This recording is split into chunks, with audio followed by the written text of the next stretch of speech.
নমস্কার, নর্মদে হর শিবকুন্ডা মা নর্মদাকে প্রণাম জানিয়ে শুরু করছি আজকের এপিসোড। কে চ্যানেল সাবস্ক্রাইব করেছেন আমি জানি না, কিন্তু আপনাদের কাছে আমার অনুরোধ, এই চ্যানেল তো আপনাদের, স্বাভাবিক কারণে আপনারা চ্যানেল সাবস্ক্রাইব করুন।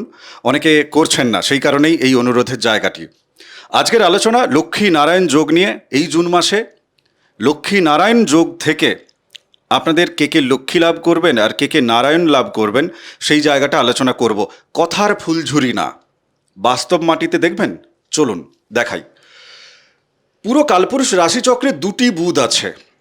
এক হচ্ছে আপনাদের লগ্নাধিপতি বা রাশির অধিপতি বুধ, আবার কন্যার ক্ষেত্রে যেটি আপনাদের চতুর্থ ঘরের অধিপতি সেও বুধ। এই দুটো বুধ কিন্তু এক না। এই দুটো বুধ, এদের গুণাগুণ কিন্তু এক না। কেন এক নয়? নক্ষত্রগত জায়গা থেকে সেই জায়গাটা খুঁজতে হবে। তাহলে প্রথম প্রশ্ন যেটা আমার উচিত গোবিন্দদার কাছে রাখা, যে এই যে বুধ, যিনি শুক্রের সাথে যোগ হয়ে লক্ষ্মী নারায়ণ যোগ তৈরি করছেন, তিনি নাকি ভালো ফল দেবেন বা ইত্যাদি ইত্যাদি। তাহলে এই বুধ কে বুধ? কোন বুধ? এর নক্ষত্র কি? প্রথমেই বলি, দুটি ঘর থেকে রিপ্রেজেন্ট করেন। যখন কোনো গ্রহ নিজের রাশি বা নক্ষত্রে যখন অবস্থান করেন, সেই ঘরের যে প্রভাব তিনি প্রথমত সেটার উপর বেশি গুরুত্ব দেন এবং সেটাকে তিনি বেশি পরিমাণে ফলদান করেন। এবারে যে প্রথমে বলি, প্রথম সপ্তাহে একটি লক্ষ্মীনারায়ণ যোগ তৈরি হচ্ছে মিথুনের রাশিতে। সেই জায়গায় পূর্ণ বাসু নক্ষত্রে এই যোগটি তৈরি হচ্ছে। বেশ। এবারে নক্ষত্রটি কার? বৃহস্পতির নক্ষত্র। যোগ তৈরি কে করছে?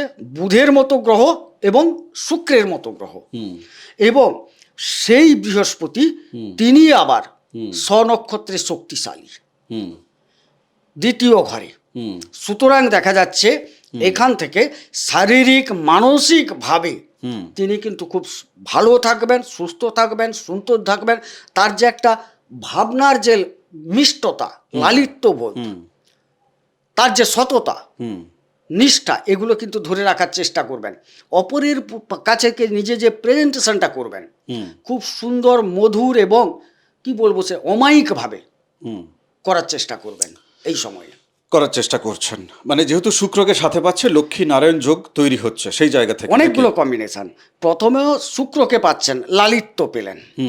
বৃহস্পতির নক্ষত্র, সততা, একটা নিষ্ঠা, একটা প্রজ্ঞা, সাত্ত্বিক ভাব। ঠিক। এবারে বুধ হচ্ছে বুদ্ধি, জ্ঞান, এগুলো বাক্য। তাইলে যে বাক্যটা সততার সাথে লালিত্য মণ্ডিত বাক্য ব্যবহার করবেন, সততার সাথে সুন্দর সুস্থ বুদ্ধি প্রয়োগ করবেন, সব কিছু একটা মানে তিনটের পাঞ্চ করে দেখো, খুব সুন্দর সুন্দর জায়গা তৈরি হচ্ছে। এইবারে প্রশ্ন হচ্ছে এখানে, হ্যাঁ, উনাকেও সেখানে প্রভাবিত করার লোক আছে, সেই জায়গাটাকে আপনাকে অবদমিত করতে হবে। ওনাকেও প্রভাবিত করছে রাহু একটা প্রভাবিত করছে। হ্যাঁ, সেই জায়গাটাকে আপন গুণে নিজেকে কন্ট্রোল হয়ে থাকতে হবে। দেখবেন আপনি যদি এই ধারাগুলোকে বজায় রাখেন, অবশ্যই মানুষের কাছে গ্রহণযোগ্যতা আজ পর্যন্ত যা পাচ্ছিলেন না, বহুগুণ বেড়ে যাবে। আমি নেক্সট যে প্রশ্নটা তোমার কাছে রাখতে চাই, এক কথায় ওনাদের যে তিনটি নক্ষত্র, হ্যাঁ, প্রত্যেকে যে কোনো একটি নক্ষত্রে তার জন্ম হয়, মিথুনের। তো তিনটি নক্ষত্রের নিরিখে এক কথায় আমি আগে উত্তরটা দিয়ে দিতে চাই, এবং তারপর এপিসোড ওনারা কি দেখবেন না, এরপর তো আরো মজা আছে, আরো ডিপে ঢুকবো। নক্ষত্রেরটা একটু বলে দাও, নক্ষত্রগত জায়গা থেকে এই লক্ষ্মীনারায়ণের প্রভাবে ফল কে কিরকম পাচ্ছে, মানে ভালো, খারাপ, মিডিয়াম ইত্যাদি এইভাবে। মৃগশিরার যারা আছেন তারা একটু অল্প ফল পাবেন, খারাপ পাবেন না, কারণ এই যে যোগ খারাপ ফল দেয় না, বেশ ভালোর কম বেশি দেয়। ভালোর কম বেশি হচ্ছে, একটু কম পাবেন। ভালো যারা আদ্রাতে জন্মগ্রহণ করেছেন তাদের ক্ষেত্রে যথেষ্ট ভালো যাবে, এবং পূর্ণবাসুতে তাদেরও ভালো ফল প্রত্যাশা করবেন। বেশ, এবারে আপনারা মনোযোগ আরো দিন, আরো মজা আছে। লগ্নে এবং ওনাদের ধনস্থানে এই দুটি জায়গাতে যখন এই লক্ষ্মীনারায়ণ যোগ তৈরি হচ্ছে, এই দুটি গ্রহের আমি মোটামুটি যেটুকু বুঝতে পারছি যে এদের সপ্তম দৃষ্টি আছে। তাহলে সপ্তম দৃষ্টি আমি যখন জুনের প্রথম সপ্তাহ দেখছি, তাহলে সপ্তম দৃষ্টি কিন্তু সপ্তমে আসছে। একদম একদম তাই ওটাই তো বলতে চাইছি। তো যাদের পারিবারিকভাবে মামলা মোকদ্দমা চলছিল, সেই জায়গায় কতখানি তিনি সমাধানের পথে তিনি এগোচ্ছেন? আচ্ছা, পরিবার বলতে দু ধরনের মামলা, একটা হচ্ছে দাম্পত্য ঘটিত মামলা, আর একটা হচ্ছে অন্যান্য পরিবেশ গঠিত মামলা। কথাটা বুঝবে। দাম্পত্যের মামলা, দাম্পত্যের মামলা অনেকটা পক্ষে যাবে প্রথম জুনের প্রথম উইক, বেশ। একদম ভালো যাবে। যদি পারেন সমাধান করে নেওয়া বুদ্ধিমানের কাজ, আপনাকে একটু এগাতে হবে কষ্ট করে। তাতে কিন্তু লাভবান যোগ অনেক দিক থেকে দেখছি, শুধু এটা নয়, অনেক দিক থেকে দেখছি ভালো যোগ আছে। প্রথম সপ্তাহকে কাজে লাগান, এই লক্ষ্মীনারায়ণ আপনাকে যথেষ্ট সাপোর্ট করে যাবে পারিবারিক দাম্পত্য সমস্যা নিরসনের জন্য। কর্মক্ষেত্র, হ্যাঁ, কর্মক্ষেত্রে এনাদের এই মানে তোমার কি প্রভাব দিচ্ছে লক্ষ্মীনারায়ণ? তুমি এক্ষেত্রে 1 আর 2 নম্বর ঘরে লক্ষ্মীনারায়ণকে তুমি ধরে নিও। একদম ঠিক বলি, আছে। হ্যাঁ হ্যাঁ হ্যাঁ। কর্মক্ষেত্রের সুখানুভব করবেন প্রথম সপ্তাহে জুনের, আর লাভবান যোগ দেখছি শেষ সপ্তাহে, মানে একেবারে ফোর্থ উইকে নাকি?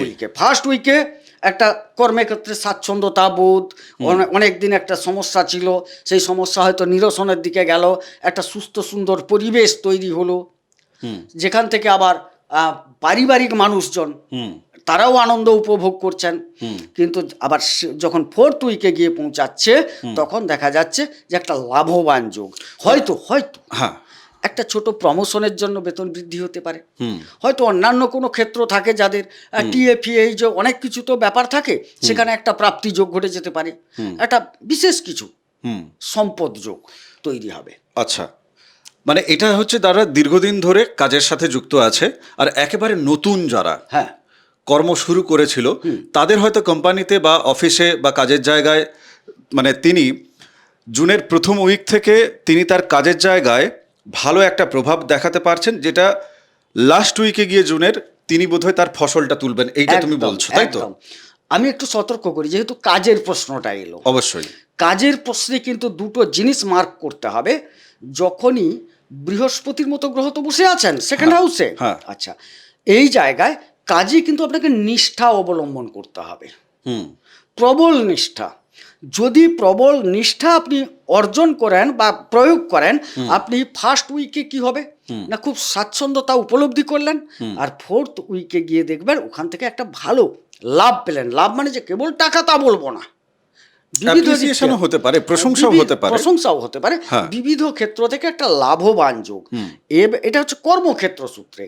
আরো একটা দৃষ্টি দিয়ে ভালো করে দেখো, আরো একটা লাভবান যোগ দাঁড়িয়ে আছে বিরাট, সেটা কিন্তু কর্মসূত্রে নয়, না, উত্তরাধিকার সূত্রে। একদম তাই। হ্যাঁ, আবার কোনো কিছু টাকা আটকে ছিল, আটকে থাকা টাকা আসছে, এবং সেটি ধনস্থানেই আসছে। আবার একটা বড় ইঙ্গিত দিই, যদি কারোর কাজ কোনো কারণে কিছুটা সময়ের জন্য আটকে গেছিল, চলে গেছিল, ঈশ্বরের কৃপায় সেটা কিন্তু আবার ফিরে এলেও আসতে পারে, সম্ভাবনা একটা ক্ষীণ আছে।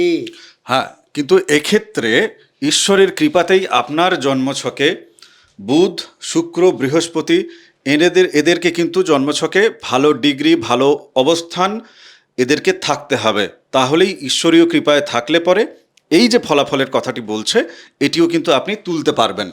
আমি একেবারে মানে ওনাদের প্রতিষ্ঠার জায়গায় একটু তাকাই। হ্যাঁ হ্যাঁ, প্রতিষ্ঠার জায়গা থেকে মানে আমি সেই কর্ম রিলেটেডই কথাবার্তা, কিন্তু যারা কর্ম পায়নি, নতুন করে চাকরি বাকরি পাওয়ার যে জায়গাটা, সফলতার যে জায়গাটা, পঞ্চমের জায়গায়, পঞ্চমের অধিপতি যেহেতু তিনি শুক্র, তিনি গিয়েছেন, এর সম্ভাবনা কতটা? একদম বলবো, প্রথম সম্ভাবনা হচ্ছে তুমি একটু দূরবর্তী জায়গায় কোনো কোম্পানিতে প্রথম চান্স নাও। আচ্ছা, বিরাট সম্ভাবনা প্রতিষ্ঠা প্রাপ্তির। বা তুমি যদি করছো, একটু বললাম না গা লাগিয়ে করতে হবে, সেখান থেকে সফলতা মানে প্রতিষ্ঠা, ভালো যোগ পাবে তুমি। না, আমি যেটা প্রশ্ন ছিল যে নতুন চাকরি বাকরির ক্ষেত্রে বাড়ি থেকে দূরে, জন্মস্থান থেকে দূরে চেষ্টা করলে সহজে প্রাপ্ত করছে, একটা দূর অথবা দূরবর্তী কোনো কোম্পানি, বিদেশি কোনো কোম্পানি। যেটাতে আপনি হয়তো বাড়িতে বসেই কাজ করবেন, কিন্তু ওয়ার্ক ফ্রম হোম করছেন আপনি, বিদেশি কোনো কোম্পানি, দেশের বাইরের কোনো কোম্পানি, হ্যাঁ। বা আমাদের ওয়েস্ট বেঙ্গলের না, না, ওয়েস্ট বেঙ্গলের বাইরে যে যার আলাদা আলাদা স্টেট ওয়াইজ আপনারা খুঁজতে পারেন। একটু দূরের কোনো কোম্পানি বা দূর দেশ, সেই জাতীয় জায়গার কাজ, বা সশরীরে গিয়ে দূরে যদি কোনো কাজ করেন, কোম্পানিতে যদি কাজ করেন, প্রথম প্রতিষ্ঠা পাওয়ার সূত্র ও দিচ্ছে। হ্যাঁ, সেকেন্ড, কর্মক্ষেত্র থেকেও তিনি সরকারিভাবেও সাপোর্ট পাবেন, হ্যাঁ, সেটা এর তুলনায় কম, কিন্তু পাবেন, প্রতিষ্ঠা পাওয়ার জায়গাটি আসছে। আসছে। আমি একটু জন্মছকের সাথে একটু মেলাই। ধরো কোনো জাতক বা জাতিকা, তার জন্মছকে এই পঞ্চম জায়গাতেই, মানে আপনাদের জন্মছকে এই পঞ্চম জায়গাতেই বুধ এবং শুক্র একত্রে বসে আছে, হ্যাঁ, কেমন? তাহলে সেই ব্যক্তির সফলতা, সেই ব্যক্তির ফিরে আসা প্রেম, সেই ব্যক্তির উচ্চশিক্ষার জন্য পড়াশোনা ইত্যাদি ইত্যাদি যে জায়গাটা, সেগুলো কতখানি ফ্লারিশ করছে। একদম প্রথম উইকে সুপার। প্রথম উইকে সফলতা প্রাপ্তি, তুমি প্রেমের দিক থেকে বলো, প্রতিষ্ঠার দিক থেকে বলো, উচ্চশিক্ষার দিক থেকে বলো, যাবতীয় ক্ষেত্র থেকে একটা বড় ধরনের প্রতিষ্ঠা প্রাপ্তি যোগ দেখতে পাচ্ছি। এবারে দেখবো, এটা হচ্ছে একটা নিজস্ব মানবিক দিক যেটাকে ভাবছি সেটা। এবারে চলে আসো তার পরের ক্ষেত্রে, কিন্তু টাকা পয়সারও একটা ডেভেলপমেন্ট হবে, সেটা লাস্ট উইকে গিয়ে। মানে আগে কর্ম করো, হ্যাঁ, দেন ফল পাও, তাকে সঞ্চয় করো। আমি আবারও জোর দিয়ে বলছি, ফার্স্ট উইকে হয়তো প্রমোশন হলো, লাস্ট উইকের তো বেতনের ব্যাপার থাকছেই। হ্যাঁ, ব্যাপারটা এরকম। আচ্ছা, এই যে ধরো চন্দ্র এক্ষেত্রে কতখানি রোল প্লে করছে? হ্যাঁ, অবশ্যই চন্দ্র শোনায় একটা শ্রেণী আছে। তোমাকে একটা কথা বলি, বুধ শুক্র চন্দ্র যদি কারুর হয়ে যায় না, আবার বৃহস্পতি, এক কথায় সেখানে লালিত, সুসজ্জিত, সুমণ্ডিত, সুবুদ্ধি, সুবাক্য, সুজ্ঞান, সুপ্রজ্ঞা, একটা বিরাট, কি বলবো, সবকে মিশ্রণ করার ফলে যে ঘটনাটা ঘটে, সেই ঘটনা ঘটতে যাচ্ছে। এটা পরশ পাথর হয়ে যায় তখন। তুমি একটা দেখবে, স্বাভাবিক ভাত রান্না করছে, ভাতের একরকম টেস্ট হয়তো, আচ্ছা সেই জায়গায় আলুর রান্না করছো, আলুর একরকম টেস্ট হয়তো, কিন্তু সেগুলোকে সবগুলোকে মিশ্রণ করে উপযুক্ত পরিমাণ ঘি দিয়ে যদি একটা খিচুড়ি বানাও, তার কিন্তু একদম আলাদা টেস্ট হয়, আলাদা একটা গরিমায় পৌঁছে যাচ্ছে। আমি একটু এদিকে প্রসঙ্গক্রমে চলে যাই। বিবাহ যারা করতে চাইছেন, হ্যাঁ, বিবাহ যারা করতে চাইছেন এই সময়, অবশ্যই, কেননা শ্বশুর বাড়ি থেকে লাভের জায়গাটাও কিন্তু দেখা যাচ্ছে, আর শ্বশুর বাড়ি লাভ হবে কিনা বিবাহ সূত্রে, সেই জায়গাটাও কিন্তু আলোচনার প্রসঙ্গে। কি বলবে? একদম সুস্থ সুন্দর শ্বশুর বাড়ি পাবেন, বিবাহ করে নেওয়া উচিত। ফার্স্ট উইকে বিবাহ করে নেন, দিলে দেখবেন একদম সুস্থ সুন্দর শ্বশুর বাড়ি পাবেন। কেন পুরো জুন মাসটাতেই থাকছে? জুন মাসটায় যখন থাকছে, তখন দেখা যাচ্ছে, আমি বলে দিচ্ছি, সেকেন্ড উইকে, থার্ড উইকে চলে আসো, ফোর্থ উইকে চলে আসো, এই লক্ষ্মীনারায়ণ যোগ যখন সেকেন্ড হাউসে হচ্ছে, তখন দেখা যাচ্ছে যে তার লক্ষ্মীনারায়ণ যোগের সুবাদ নিয়ে যে আলোচনা করলে, সেখানে দেখা যাচ্ছে একটু প্রবলেম। কিন্তু ফার্স্ট উইকে হলে কি হচ্ছে বলতো, বৃহস্পতি, আমরা প্রথমে বৃহস্পতিকে পেয়ে যাচ্ছি, আর লগ্নে পেয়ে যাচ্ছি লক্ষ্মীনারায়ণ। হ্যাঁ, এইটা যার জন্য প্রথমটাই একদম বিয়েটা করে নিতে বলছি, এই কারণে না, বৃহস্পতি তখন সপ্তমাধিপতি। আচ্ছা, বৃহস্পতি কেন বলছি, বৃহস্পতি সপ্তমাধিপতি নিজে, উনাদের, তিনি সেকেন্ড হাউস। আচ্ছা, আপনাদের দ্বিতীয় যে বৃহস্পতি সুউচ্চ হচ্ছে, এটি কিন্তু নভেম্বর মাস পর্যন্ত প্রায় থাকছে, তো সেই নিয়ে আমাদের এপিসোড আসবে, চিন্তার কোনো বিষয় নেই। আমরা ওই জায়গাটাকেও ডিকোড করব, আপনাদের সামনে রাখবো। একটি ছোট্ট করে আপনাদের কাছে আমার অনুরোধ রাখি, এপিসোড আপনাদেরকে লোভ দেখানো বা ভয় দেখানোর জন্য আমরা সেই ধরনের কথাবার্তা বলছিও না, বলিও না। যাদের নিজেদের জীবনকে নিয়ে বা ছেলে মেয়েদের জীবনকে নিয়ে মনে হবে যে না, সিরিয়াসলি জেনে নিই যে কি হতে চলেছে, শুধু এই সময় নয়, দীর্ঘ, মানে বাকি রেস্ট অফ লাইফ পর্যন্ত কি হবে না হবে, লাইফের দিশাটা কোন দিকে হতে হবে, কেবলমাত্র তারাই হোয়াটসঅ্যাপে যোগাযোগ করুন। ফোন আজকাল খুব একটা বেশি, মানে কল যারা করছেন আর কি, খুব একটা বেশি নিচ্ছে না, কেননা অন্যান্য কাজের জায়গাটি আছে।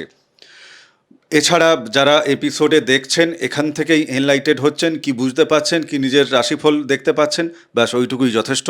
এর বাইরে খুব বেশি মগজমারির দরকার নেই। আমি একটু প্রশ্ন চলে যাই, লোন যাদের আছে, ঋণ যাদের আছে, ঋণ মেটানোর জায়গা তুমি কি দেখতে পাচ্ছ? ভালো দেখতে পাচ্ছি, কেন ভালো দেখতে পাচ্ছ? কারণ বৃহস্পতির দৃষ্টি পড়ে আছে আর লক্ষ্মীনারায়ণ যোগ সেকেন্ড হাউসে আসছে ফোর্থ উইকে। তো তাইলে লোন না মিটলে সঞ্চয়ের জায়গাটাকে আমি পাবো কোত্থেকে? আমরা তো দেখছি সঞ্চয়ের জায়গায় 3টে ভালো গ্রহ, তাইলে লোনটা নিশ্চিত মিটতে হবে, না হলে সঞ্চয়টা আসবে না, কোত্থেকে? ধরো উনি রোজগার করছেন, বাস্তবের মাটি আমি তোমাকে দেবো, উনি রোজগার করছেন ধরো মাসে 40,000 টাকা। ওনার সংসার খরচের দিকে সেক্ষেত্রে যে পয়সা খরচ হয়ে যাচ্ছে, কেমন, তো সেই জায়গা থেকে দেখা যাবে যে ওনার মাত্র 2,000 টাকা করে প্রত্যেক মাসে বাঁচছে কি 5,000 টাকা করে বাঁচছে, কিন্তু ওনার ঋণ আছে 5 লক্ষ টাকা কি 10 লক্ষ টাকা। হ্যাঁ, তাহলে এই নিরিখে এই মুহূর্তে তুমি কি বলবে? এই নিরিখে এই মুহূর্তে বলতে তিনি তো একটা পার্মানেন্ট খরচ তার ছিল, হ্যাঁ, লোনও মিটাচ্ছেন, খরচও করছেন, দিয়ে 2,000 টাকা তিনি রাখছেন, কথাটা বলি। এবারে সেই 2,000-এর জায়গাটা 4,000 হবে এই গ্রহদের সন্নিবেশের কারণে। তাইলে অন্যান্য ক্ষেত্রে খরচটা কিছু কারণে কমবে, বা অন্যান্য ক্ষেত্র থেকে সাইড থেকে কিছু উপার্জন বৃদ্ধির যোগ আসবে। উপার্জন বৃদ্ধি পাচ্ছে, অবশ্যই উপার্জন বৃদ্ধি পাচ্ছে, কারণ এরও ব্যাখ্যা আছে। হ্যাঁ। লক্ষ্মীনারায়ণ যোগ তো হচ্ছে ফোর্থ উইকে, বৃহস্পতি সেকেন্ড হাউসে বসে তিনি দশম ঘরের উপর দৃষ্টি রেখেছেন। হ্যাঁ, কর্মের উপর দৃষ্টি রেখেছেন। মঙ্গল স্বগৃহী অবস্থায় উপার্জন স্থলেই বসে আছেন 20 তারিখ পর্যন্ত। অনেকগুলো কম্বিনেশন আছে, শুধু আমরা লক্ষ্মীনারায়ণ নিয়ে আলোচনা করছি। লগ্নে বা রাশিতে সেকেন্ড হাউসে দুটো ঘরেই তো তিনি ভালো ফল দিচ্ছেন না। দুটো ঘরই অসাধারণ জায়গা। হ্যাঁ, দুটো ঘরই অসাধারণ জায়গা। মানে এই যে লক্ষ্মীনারায়ণ যোগ আপনাদের জীবনে যে জায়গাটি এসেছে, আমি অন্তত আমার 2.5 বছরের জার্নিতে জ্যোতিষবিদ্যা নিয়ে যে চর্চা চলছে 24, 25, 26-এর এই অর্ধেক, আমি তো এইরকম জোড়া লক্ষ্মীনারায়ণ আমি দেখিনি। হ্যাঁ, এটাই কথা। হ্যাঁ ভাই, একটা জায়গা বলি প্রসঙ্গ, যে বেতন ঠিক একই, কোনো একটা আলাদা জায়গা থেকে চলে আসতে পারে। আমি গল্পটা বললাম না, আমি আলাদা জায়গাটা চিহ্নিত করে ফেলেছি। কোথায়? অষ্টম স্থল থেকে, অর্থাৎ না পাওয়া টাকা দীর্ঘদিনের হঠাৎ চলে এলো, তাইলে সঞ্চয়টা বাড়বে তো। আমার তো ফিক্সড বেতন থেকে এই খরচা, উত্তরাধিকার সূত্র থেকে পিতামহ সম্পদ হতে পারে, টাকা পয়সা, সেখান থেকে কিছু পাওয়া, সেখান থেকে যখন চলে এলো, আমার তো ফিক্সড খরচা বেতন থেকে দিতেই আছে, তাহলে সেটা একটা পড়ে পাওয়া 14 আনা নয়। আচ্ছা, এই পড়ে পাওয়া 14 আনার প্রসঙ্গ ধরে আমি আপনাদের জন্মছকের আরেকটা কম্বিনেশন আমার একটু মনে আসছে, আমি সেইটাকে একটু বলি। মানে ধরো এই একত্রে বুধ শুক্র বসে বহু কম মানুষ আছেন যাদের কিন্তু লক্ষ্মীনারায়ণ যোগ তার জন্মছকের 12টার ঘরের কোথাও না কোথাও হতে পারে, এটা হাতে গোনা পাওয়া যাবে, কেমন। কিন্তু এদের তো সমসপ্তমের দৃষ্টিটা থেকেও কিন্তু লক্ষ্মীনারায়ণের তো একটা প্রভাব দিতে পারে দাদা। অবশ্যই দিতে পারে। চলো সেই জায়গায় একটা কম্বিনেশন দিই তোমাকে। হ্যাঁ, ধরো আমি একটু ভালো কম্বিনেশন দিই। ধরো দশম ঘর, এই জায়গাটায় আমি বুধকে বসাই, ইচ্ছা করে আমি চেঞ্জ করছি, আর এখানে আমি শুক্রকে বসাই চতুর্থ ঘরে। তাহলে চতুর্থে বসে থাকা শুক্র আর দশমে বসে থাকা বুধ, এই মুহূর্তে এই 1 আর 2-এ ওনাদের যে গোচরকালীন লক্ষ্মীনারায়ণ ঠিক কি ফল দিচ্ছে প্লিজ একটু বলো। আচ্ছা দেখো, প্রথমে তোমাকে বলি, চতুর্থে বলছো শুক্র, খেলাটা দেখবে খুব সুন্দর। হ্যাঁ চলো। চতুর্থে শুক্র নিচস্থ, আচ্ছা। দশমে বুধ বললে, হ্যাঁ, দশমে বুধ নিচস্থ। লেঠালা, আমি তো ভাবলাম ভালো হবে। ভালোই হবে, আচ্ছা, ভালোই হবে। নিচভঙ্গ রাজযোগ হচ্ছে নাকি? পরস্পর দুটি নিচস্থ গ্রহ যদি পরস্পরের সমসপ্তমে থাকেন, তাহলে নিজ ভঙ্গ রাজযোগ তৈরি হয়। এবার এই নিরিখে এবারে বাল্বটা জ্বলছে সেকেন্ড হাউসে আর লগ্নে। হ্যাঁ, এবারে প্রশ্ন হচ্ছে, অনেক দূর দিয়ে সূত্রটা যাচ্ছে তো, ব্যাপারটা বোঝো, ফলটা একটু প্রলম্বিত বিলম্বিত, ধীর হলেও ফলপ্রাপ্তি যোগ। মানে বুঝে উঠতে উপলব্ধি করতে জাতক জাতিকাদের একটু সময় লাগবে। কি কি পাবে, এবারে প্রশ্ন হচ্ছে কি কি পাবে। কি কি পাবে? চতুর্থ ঘরের যাবতীয় সুখ, বিশ্লেষণ করতে গেলে অনেক কিছু, ঘর, বাড়ি, বাড়ি, যানবাহন, মা ইত্যাদি ইত্যাদি ইত্যাদি গেল। সুফল কর্মক্ষেত্র থেকে, এই যে আমরা ততক্ষণ থেকে বললাম, কর্মে একটা মনোনিবেশ যদি ঠিকঠাক করতে পারে, যেহেতু শনি বসে আছে, তাইলে কিন্তু কর্মক্ষেত্র থেকে যাবতীয় সুফল সেখানে পাবে। পরিবেশগত, ব্যবস্থাগত, অবস্থানগত, নিজেকে সেখানে রতর দিক বা পারদর্শিতাগত সব দিক থেকে একটা সুফল তৈরি হবে। ফার্স্ট উইক, ফোর্থ উইকে গিয়ে লাভের জায়গাটা তৈরি হয়ে যাচ্ছে। আচ্ছা, ধরো এই বুধ শুক্রকে নিয়ে আরেকটু খেলাধুলো করা যাক। এটা লাস্ট জায়গায় আমি খেলাধুলোর জায়গায় যাচ্ছি। ধরো কারোর একাদশ ঘরে বুধ আর শুক্র একত্রে ওনাদের জন্মছকে, আপনাদের জন্মছকে একাদশ ঘরে কারো না কারো তো থাকবে, হাজার হাজার মানুষজন আপনারা দেখছেন, একাদশে বুধ আর শুক্র তারা বসে আছে, ঠিক আছে? তাহলে ওই যে ঘরটি বুধ আর শুক্র যেখানে বসে আছে, তারা কিন্তু ওনার পঞ্চমে দৃষ্টি রাখছে। পঞ্চমে দৃষ্টি রাখছে কেমন, মানে ওনার সফলতা, ওনার পঞ্চম জায়গায় প্রতিষ্ঠার জায়গায় দৃষ্টি রেখেছে এমনিতেও, আর ওখানে বুধাদিত্য যোগ তৈরি হয়েছে। এবারে আমি একটু খেলাটা জমাই। দুজনের মধ্যে ডিগ্রিগত ফারাক অনেক। সেই ব্যক্তিগুলোই কিন্তু কমেন্ট বক্সে লিখবে যে এত ভালো বলছেন, শুধু কি আমাদের বুকিং নেওয়ার জন্য লোভ দেখাচ্ছেন? হ্যাঁ, এই জায়গাটা তুমি একটু ক্লিয়ার করো। একাদশে সব গ্রহই ভালো ফল দেয়, হ্যাঁ, নৈসর্গিক জায়গা। হ্যাঁ, সেই জায়গায় যখন হবে, দূরত্ব যখন থাকবে, দেখুন দূরত্ব যখন থাকবে, দুই বন্ধু দূরত্ব যখন থাকবে, হ্যাঁ একটু আকর্ষণ কম হয়, কিন্তু বন্ধুত্বটা চলে যায় না। হ্যাঁ, সেই জায়গায় ফল একটু কম পেলেও কিন্তু ওই ফল আপনাকে প্রতিষ্ঠা দিয়ে যাবেই, প্রতিষ্ঠা দিয়ে যাবে। সবুরে মেওয়া ফুলবে। হ্যাঁ। একটা কথা বলি প্রসঙ্গক্রমে, আগের কম্বিনেশন একটা আমাদের ছিল, একটু মহাভারতের একটা গল্প মনে পড়ে যাচ্ছে। শুনি শুনি, চটপট চটপট। একদম না, চটপট করলে গল্প হয় না, আচ্ছা, গল্পকে আচ্ছা, গল্প গল্পের চলো। মতো বলতে দেখি হয়। গল্প আচ্ছা, কতজন শোনে। অর্জুন আর ভীষ্ম পরস্পর যুদ্ধের জায়গায় উপনীত ছিলেন, যখন তুমি চতুর্থে শুক্র আর দশমে বুধ বলছিলে। হ্যাঁ, সেই জায়গায় প্রথমে অর্জুন দেখতে পেলেও ভীষ্মকে দিয়ে একটা বাণ নিক্ষেপ করেছিল, যে বাণটা গিয়ে ভীষ্মের চরণে গিয়ে পড়লো। সঙ্গে সঙ্গে ভীষ্ম একটা বাণ নিক্ষেপ করলেন, যে বাণটা এসে তার মাথায় স্পর্শ করলো, ঠিক দূর থেকে, মানে প্রণাম জানানো আর আশীর্বাদ আশীর্বাদ করলো। এখানে একটা যোগ তৈরি হয়ে গেল, এটা ছিল আগের কম্বিনেশন, তীর ছুঁড়ে ছুঁড়েই চলছে। ব্যাস, এবারে দেখা গেল সেই ভীষ্ম সেই অর্জুন কাছাকাছি চলে গেল। একটা উদাহরণ দিচ্ছে, না যুদ্ধের ক্ষেত্র হিসাবে আমি দেখাতে চাইছি, কিন্তু এটা তো পরস্পর বন্ধু।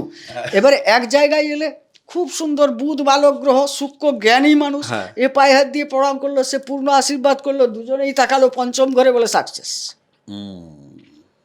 বোঝা গেল জিনিসটা। কিন্তু ঘটনা হচ্ছে বাস্তবের মাটিতে দাদা, ধরো বুধ শুক্র একাদশে থাকুক আর যেখানেই থাকুক, বা দৃষ্টি বিনিময় যাই করুক না কেন, বাকি সাতটা যে গ্রহ তারা দূরে বসে হাসছে, বলছে লক্ষ্মীনারায়ণ নিয়ে তো আলোচনা হচ্ছে, কিন্তু আমরা তো বাস্তবিক জীবনে চাই গোচরেও, আমরা তো জাতক জাতিকার জীবন থেকে ভাই মানে মেলা দেখতে চলে গেছি, আমাদেরকে ভুলে গেছো এমন বিষয়টা তো নয়। তাদের তো বলাবল প্রভাব দেখতে হবে। অনেক জন্মছকে দেখা যায় যে তার বুধ শুক্র আছে, লক্ষ্মীনারায়ণ যোগ আছে প্রবল, কিন্তু বাকি অ্যান্টি প্রবল জায়গাও তৈরি হয়ে আছে। শনি কেতু একত্রে বসে সেখানে কিন্তু প্রবল একটা অ্যান্টি জায়গা তৈরি রেখেছে। আবার দেখা যাবে যে সেই একই জন্মছকে চন্দ্র আর রাহু এক জায়গায় বসে মগজমারি দিয়ে রেখেছে, যে মগজমারি শব্দ অনেক অনেক ফেমাস, এটা এখন বাক্য আর কি, ওই মগজমারি তাকে দিয়ে রেখেছে। তার মানে এদিকে শনি কেতু, এদিকে যদি শুক্র আর রাহু আর চন্দ্র হয়ে যায়, এবং সাথে যদি বুধ শুক্রও থাকে, তো জিনিসটা কিন্তু বোঝার বিষয় হয়ে যাবে। অনেক কিছু ব্যাপার আছে। আমি বললাম, তুমি বললে দূরে দূরে বসে আছে, দূরে দূরে মানে একটা শিথিল বাঁধন। এক, নক্ষত্রগুলো ধরো খারাপ পেয়েছে, হতেই পারে। এবারে দেখা গেল সেটা একটা দিক তার কুণ্ডলিতে। আরও একটা জিনিস যেটা আমাদের আলোচনায় উঠে আসা উচিত, এই জায়গায় যে আমাদের লক্ষ্মীনারায়ণ যোগ তৈরি হচ্ছে, উনার হয়তো এমন একটা ঘরে লক্ষ্মীনারায়ণ যোগ আছে, কারো কারো তো কুণ্ডলিতে আছে, তিনি সেখানকার ফল পেতে শুরু করবেন, ভালো ফল। লক্ষ্মীনারায়ণ যোগ কদাপি খারাপ ফল দেয় না, দেয় বলে লক্ষ্মীনারায়ণ যোগও খারাপ ফল দেয়। আমি একটা উদাহরণ দিই, যদিও উদাহরণটা 99% ভুল, 1% সত্যি আছে বলে বলছি। শুক্র কি? প্রেম, প্রাচুর্যতা, আয়েস, স্বাচ্ছন্দ্য, মানে সব কিছু সুখানুভব দান করে। দেখা গেল একজন যোগী পুরুষ, তার তো এগুলোর প্রয়োজন নেই, এগুলো তো তাকে আকৃষ্ট করলে সে তো খারাপ তার। আমি বলবো সেই ব্যক্তির ক্ষেত্রে লাখে এক বা কোটিতে এক, তার ক্ষেত্রে মনে হবে এই যোগটা তো আমাকে আমার পঞ্চমে বসিয়ে খারাপ দিচ্ছে, কিন্তু আবার সফলতা দান করছে, তার যে সিদ্ধি লাভের ক্ষেত্রে সফলতা দান করছে। সাথে ওই যে বেড়াল যেদিকে যাবে লেজ সেদিকে যাবে, হ্যাঁ মানে যেটা ওই একটু আগে যেটা আসছিলাম আর কি, যে শনিকেতু এক জায়গায়, তাকে বলছে যে তুমি সন্ন্যাস হও, বুধ শুক্র এক জায়গায়, এদিকে লক্ষ্মীনারায়ণ চলছে, আর ওদিকে রাহু আর চন্দ্র মিলে দুজনে মগজমারি করছে, বলে কি হবে এসব নিয়ে। যাই হোক, আলোচনা আজকে এখানেই এপিসোড বিরাম দিই। তপভূমি নর্মদা, মা নর্মদার যে মাহাত্ম্য কথা অডিও সিরিজ 365 এপিসোড এই চ্যানেলে আলাদা প্লেলিস্ট করে রাখা আছে। আপনার কাছে আমার অনুরোধ, আপনি সেটা শুনবেন। আগামী এপিসোডের জন্য যদি আপনি নোটিফিকেশন পেতে চান, তাহলে চ্যানেল আশা করি এখন সাবস্ক্রাইব করে নেবেন এক্ষুনি। যারা নিজের জীবনকে নিয়ে বা নিজের পরিবার পরিজনকে নিয়ে সিরিয়াস আছেন জানার জন্য, ঠিক এতটাই মজা করে কিন্তু একটা জন্মছককে দেখা হয়, জানা যায়, প্রত্যেকটা দিকে কিন্তু পিন পয়েন্টে দিশা দেওয়া যায়। নাম্বার আছে হোয়াটসঅ্যাপে, হোয়াটসঅ্যাপ করবেন, ডিটেলস আপনারা দিয়ে দেবেন, date of birth, time of birth ইত্যাদি ইত্যাদি। যাদের ডিটেলস নেই, 2 হাতের ছবি, নাম, আনুমানিক একটা বয়স এবং আপনার জন্মস্থান। বাদ বাকি তো পেমেন্টের গল্প তো আছেই। উইদাউট পেমেন্ট আমরা কাজ করতে পারি না। মানে গোবিন্দদা খাতা খুলে কলম নিয়ে বসতেও পারে না। যাই হোক, ভালো থাকবেন, সুস্থ থাকবেন, ভক্তির পথে থাকবেন। নমস্কার, নর্মদে হার। নর্মদে হার।